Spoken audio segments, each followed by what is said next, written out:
2020 hopeful Bernie Sanders, the Democratic socialist, out with a new campaign ad, claiming the forgotten men and women that President Trump promised to help are the ones being left behind. Watch.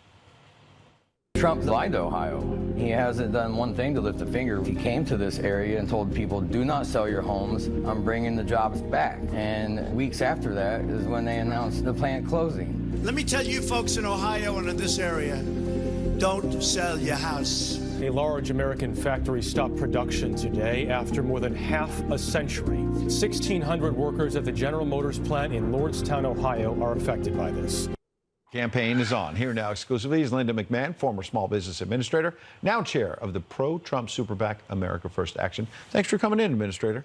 Thanks for having me. How do you react to that? Because this is what Bernie Sanders, if he's the nominee, is going to try to do. Take it directly to the man you work for and say that the president promised these auto workers in Ohio, I'm not going to forget about you, don't sell your house, and then the plant gets shut down. Well, I can tell you for the past 2 years as the SBA administrator, I have traveled the country. I've been to all 50 states. I've talked to over 800 businesses. I've visited many small businesses, and I can tell you that the president's economic plan is working. More people are starting businesses. They're raising wages. They're investing in their companies. They are really growing the economy as only small businesses can do as the backbone of our economy. You attribute that to cutting government regulations and cutting taxes? Absolutely, it's both. It is both. When I first went out on the visitation route, if you will, most of the businesses asked, are we really going to get tax cuts? Then it was regulatory rollback. Now what I hear about really is the shortage of workforce.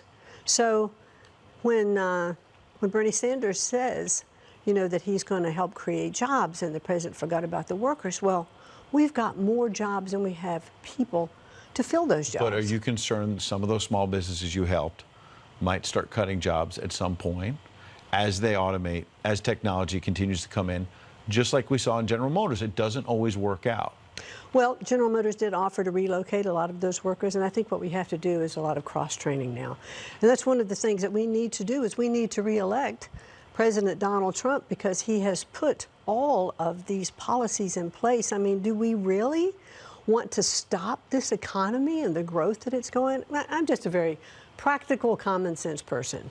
And when I'm out looking across the country and I see the positive impact that the president's policies have had, I'm going, why would we want to stop this? The president said that over Easter weekend, tweeted this, Happy Easter. I have never been happier or more content because your country is doing so well with an economy that is the talk of the world and may be stronger than it has ever been before. Have a great day. Big picture, do you think with the Mueller report done now, the president touting this strong economy, that between now and 2020, he may finally be able to get more of his agenda done? Well, I certainly hope so. That would be the correct path. I mean, doesn't it make sense to allow the president to continue to put more policies in place to help the economy continue to grow?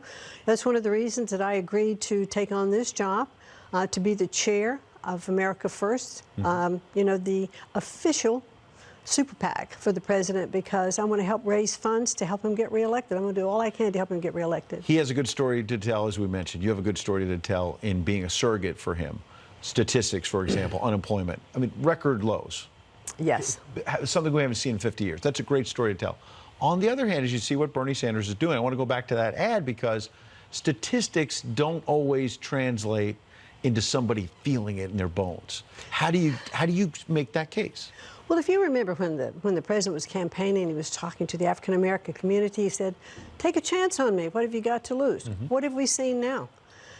Unemployment in African-American, lowest in history. Hispanic community, women in 65 years. He made promises. He delivered on those promises, and we have seen our economy flourish. He absolutely helped wages and workers and jobs, all of the things that he said he was going to do. Manufacturing has come back.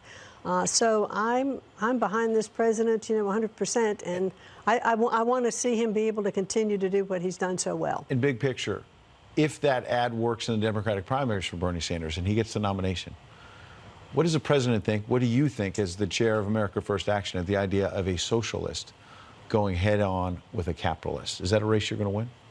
I would love to see that because I really do believe that Americans, and I think polls show that most Americans do believe in capitalism and not socialism. I mean, it's what our country's been founded on. It's what's made our country so successful. And I think the president certainly touts that experience as an entrepreneur who built a business and has watched the economy grow here as being president. He's known what to do. He's been a bit disruptive doing it. I think that's why he was elected. Socialism is getting people excited, though. They like new stuff. AOC, Congresswoman Alexandria Ocasio-Cortez, has this big following. Bernie Sanders, big crowds, big money. How do you counter that? Well, isn't the age-old phrase is, eventually you run out of other people's money? And I think with capitalism, the president is really touting what makes this country so great. We're empowering the individuals to go into business, to work, to have their wages be increased. And that's what works. That's why we're got the hottest economy in the world. Linda McMahon, we appreciate you coming in. We know you just recently left the cabinet. Doing your first interview here at The Story, we appreciate it. Thank you for having me. Good luck in the days ahead. Thanks so much. All right.